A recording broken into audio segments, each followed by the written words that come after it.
Morning. Good morning. Welcome to our service this morning. It is so good to see you again. I invite you to join me in our call to worship. How very good and pleasant it is when kindred live together in unity. It is like a summer rain which restores the parched earth.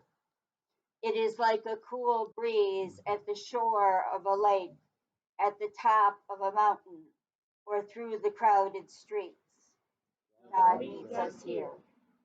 We have gathered to worship the Maker of our days, the Restorer of our souls, and the breath of our lives. Let us enjoy listening to and humming along as we feel inspired to our opening hymn, hymn number 38, Ye Servants of God.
Please join me in our opening prayer. Maker of our days, you created each of us unique beings with different strengths and weaknesses. Help us not only to use our strengths to assist others, but also to allow others to use their strengths to meet our weaknesses. Restorer of our souls, you have seen the parched places we have made in our lives, along with the devastation thrust upon us by the action of our inaction of others. Meet us in the places of our deepest pain, so that our facades of self sufficiency might fall away, and we might be drawn into right relationship with you and one another. Breath of our lives, without you, we are but a mound of clay. Fill us with your presence. Invigorate our worship. Set us on fire so that others might be drawn into your light and nurtured by the warmth of your loving care. Amen. Please join me in our prayer of confession. When we try to go it on our own, lacking faith in divine providence, Lord have mercy. When we have not recognized God at work in the faith of others, Christ have mercy. In all that we have done and all that we have left undone, Lord have mercy. Please join me in a moment of silent reflection.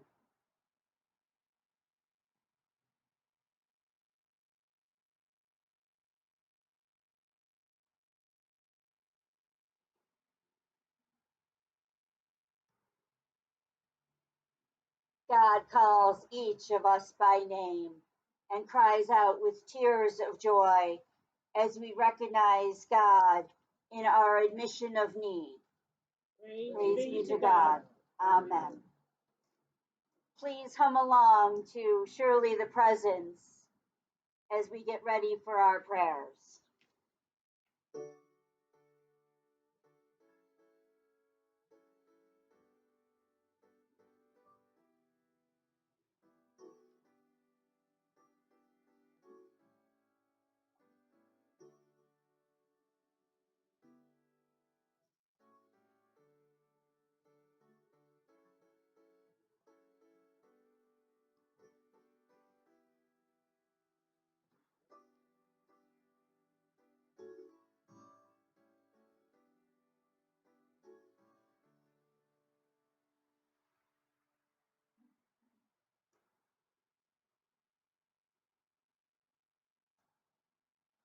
Please join me as we lift up our joys and our concerns to God.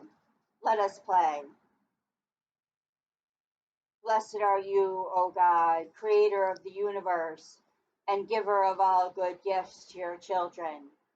You are great and are to be lifted high in praise. You are a different God, high and holy, above us and above all creation. On this beautiful, warm, and inviting summer morning, we thank you that you have not forgotten us, not abandoned us, and not rejected us, despite all that speaks against us. In your own dear Son, Jesus the Christ, you have given us nothing less than yourself and all that is yours. We praise you that we are invited as guests to your table of mercy and grace as we worship you. This morning we bring to you all that troubles us, our mistakes and sins, our sorrows and cares, our rebellion and bitterness, and our whole heart and life, better known to you than ourselves. We commit all this into your faithful hands. We pray that you take us as we are, strengthen us when we are weak, and help us to be responsible with the bounties of your blessings.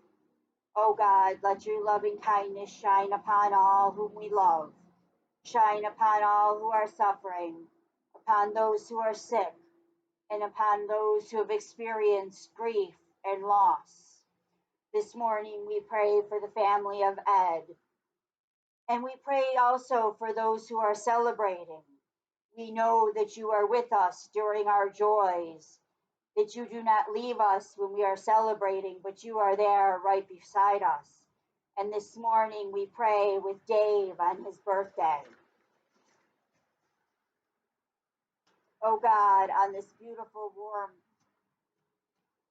and inviting summer morning, open our hearts and our understanding so that we can respond to your children in our city and around the world who are hungry, who are homeless, who are lonely.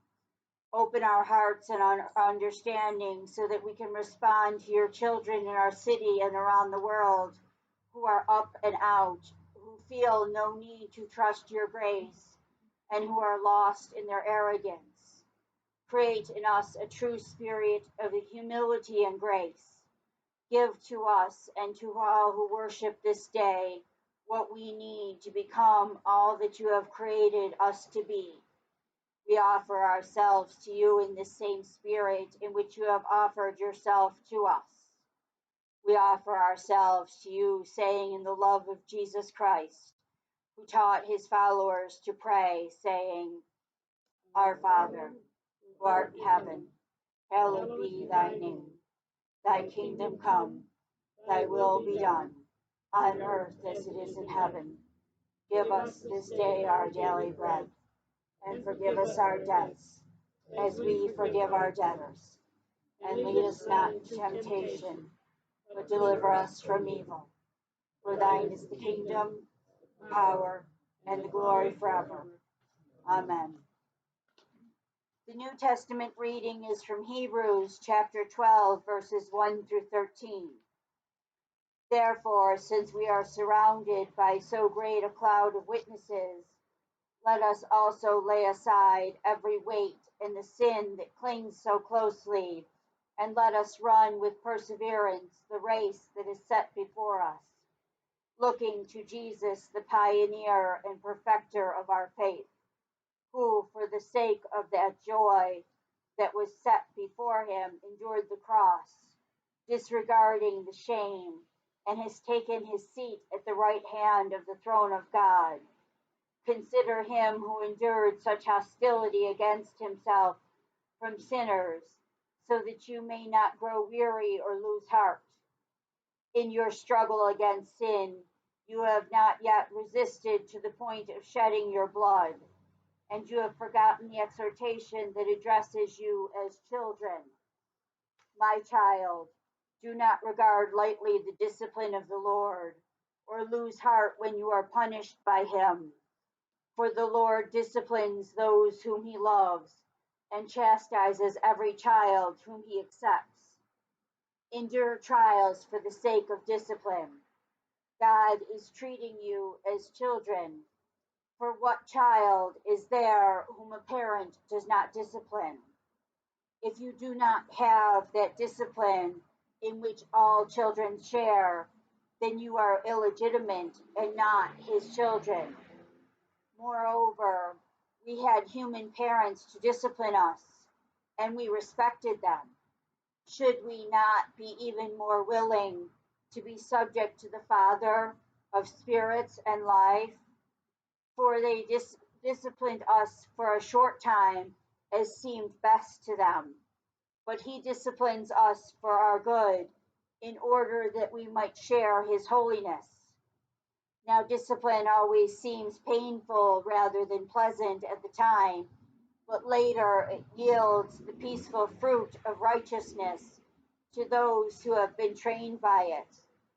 Therefore, lift your drooping hands and strengthen your weak knees, and make straight your paths for your feet, so that what is lame may not be put out of joint, but rather be healed. Our gospel reading comes from Matthew 15:21 through 28. Jesus left that place and went away to the district of Tyre and Sidon. Just then, a Canaanite woman from the region came out and started shouting, "Have mercy on me, Lord, Son of David. My daughter is tormented by a demon." But he did not answer her at all. And his disciples came and urged him, saying, "Send her away, for she keeps shouting after us." He answered, "I was sent only to the lost sheep of the house of Israel." But she came and knelt before him, saying, "Lord, help me." He answered, "It is not fair to take the children's food and throw it to the dogs." She said, "Yes, Lord, yet even the dogs eat the crumbs that fall from the master's table." Then Jesus answered her, "Woman, great is your faith. Let it be done for you as you wish." And her daughter was healed immediately.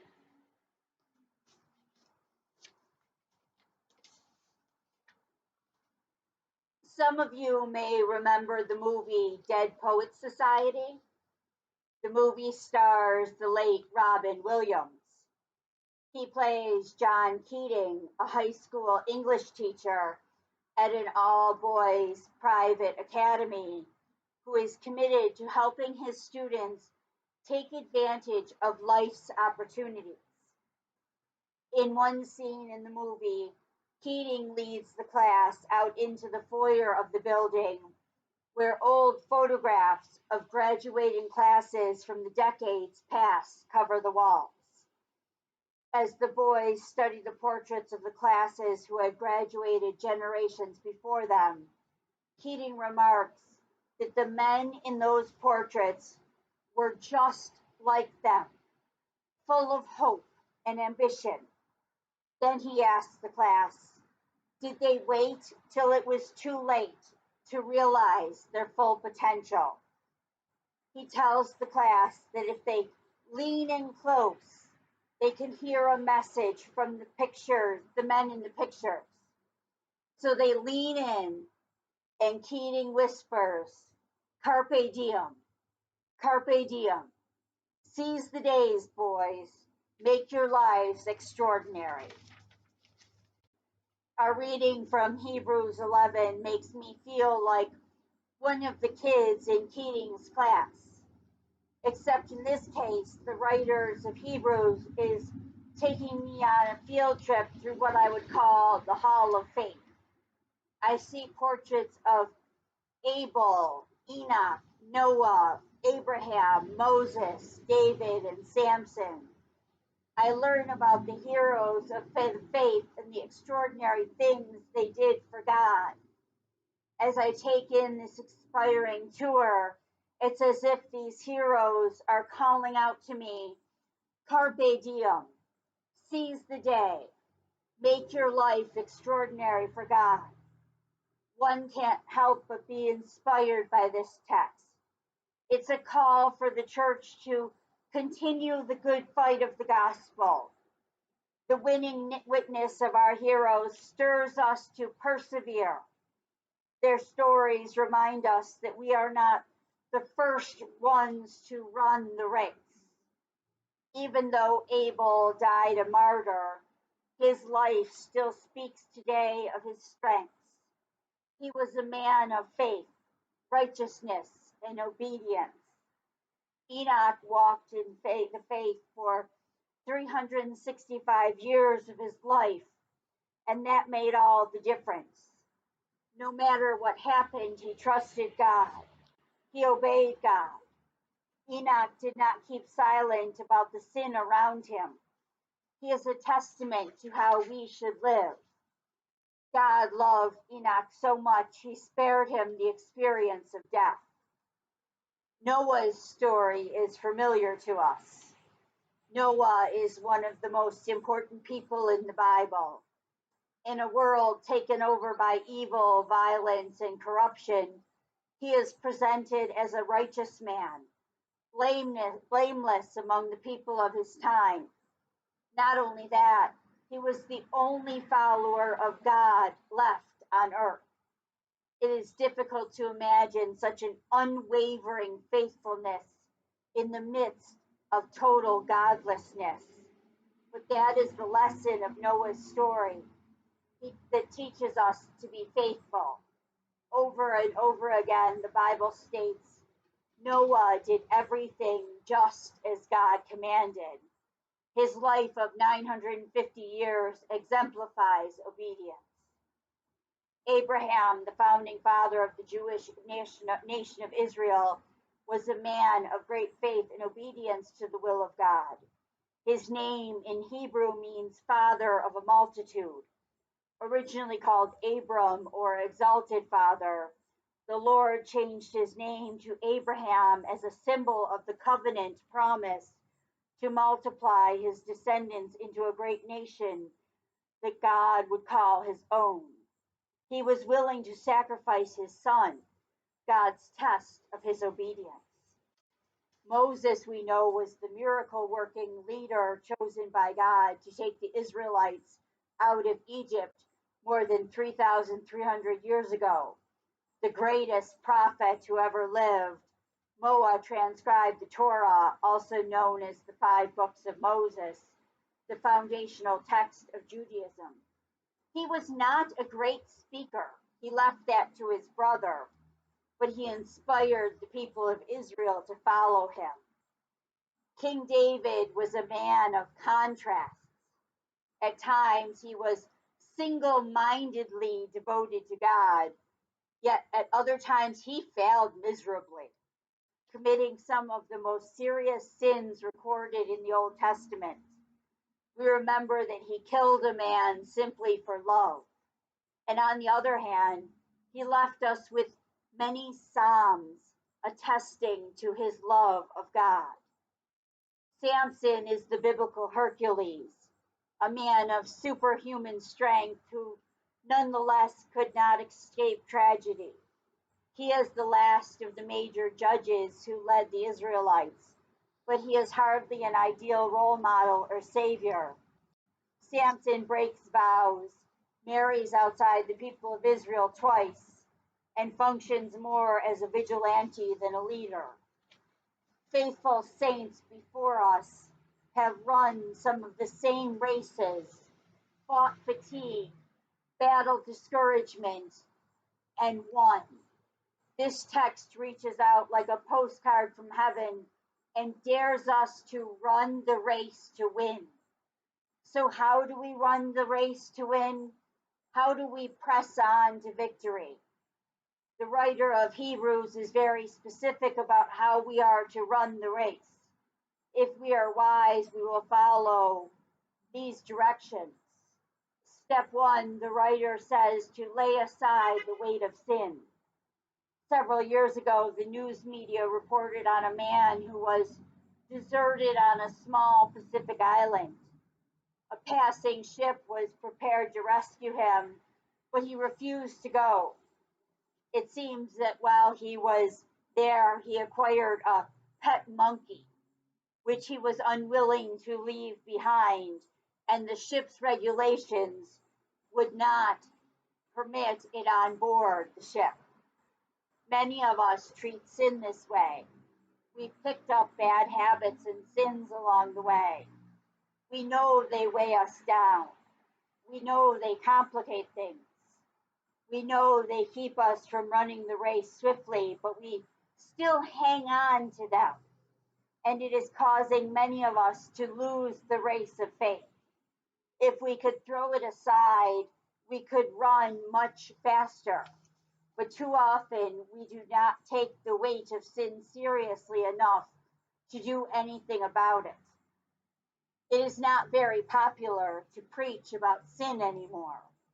Several years ago, Carl Menninger wrote a book entitled Whatever Became of Sin, right? Whatever became of it. Sin is hardly mentioned anymore, but it remains the most dangerous threat to our spiritual lives. We can't win the race of discipleship if we are spiritually dead. Step 2, the writers of Hebrews says we must run the race with perseverance. Perseverance is what separates followers of Jesus from admirers of Jesus. The first essential lesson to winning the race is that you have to finish the race. It's easy to start the race of discipleship, but the real question is, can we finish it? Remember, it was the tortoise and not the hare that won the race. Churches are filled with starters, but in every church there is always a small percentage of finishers, those who get the work done, those who give and serve consistently, those who are on every committee. And it is the finishers who make the church go, that make the church run. The statistics say that there always will be 20% of the people who do 80% of the work. The problem is that the 20-80 rule does not apply in the kingdom of God. So as we reflect on the race we are running, the question we must ask ourselves is, am I a starter or am I a finisher? The writer of Hebrews does an inspiring job motivating us to persevere, to finish the race of discipleship, since we are surrounded by so great a cloud of witnesses. The image here is of a big stadium filled with past disciples cheering us on as we race. Imagine being at the center of a huge stadium, running feverishly around the track, and the whole crowd of past disciples, thousands of them, and they are all screaming your name.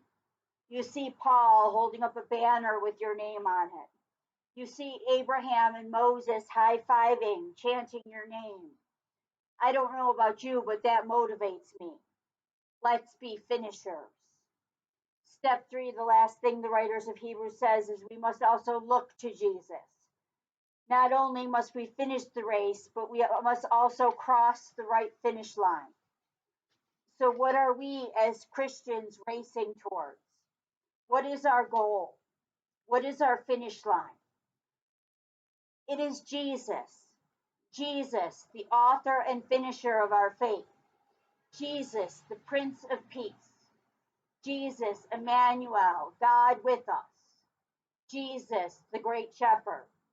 You see, Jesus is not only our companion and strength as we race, he is our goal. Our goal is to be like Jesus. Imagine running the big race in the big arena and all the disciples are cheering you on. You get goosebumps hearing their cheers and you begin to kick it up a notch, but you are not prepared for what you see as you turn the corner. There is Jesus at the finish line with a look of encouragement and intensity. He is motioning you forward. Come on, child, don't stop. You can do it. You finally stretch across the finish line and you feel a sense of relief and release. Jesus embraces you and says in your ear, child, well done. I am so proud of you. Is there anything else worth living for? Jesus, our Emmanuel, the great shepherd, is waiting to embrace each of us today and every day. Amen.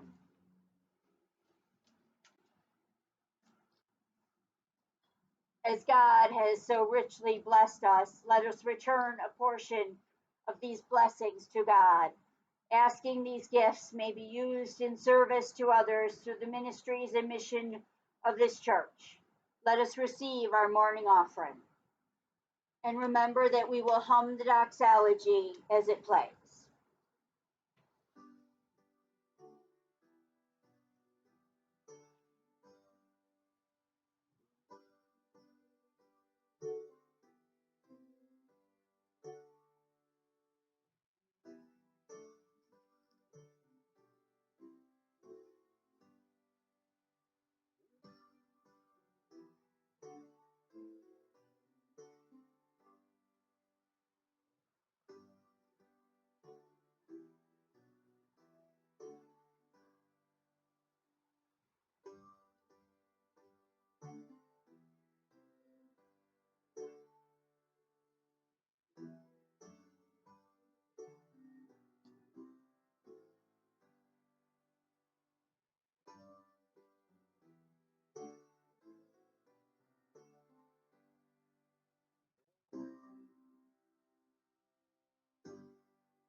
Let us pray.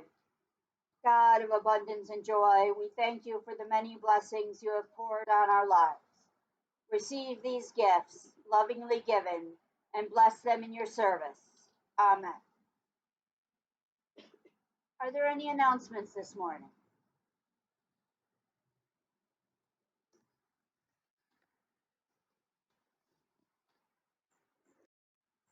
You have been reconciled with Christ. Do the work of Christ in the world. Extend support to those in need. Speak up for those cast aside. Build bridges of reconciliation. Strengthen bonds of community, knowing that the maker of our days, the restorer of our souls, and the breath of our lives will be with you this day and evermore. Amen.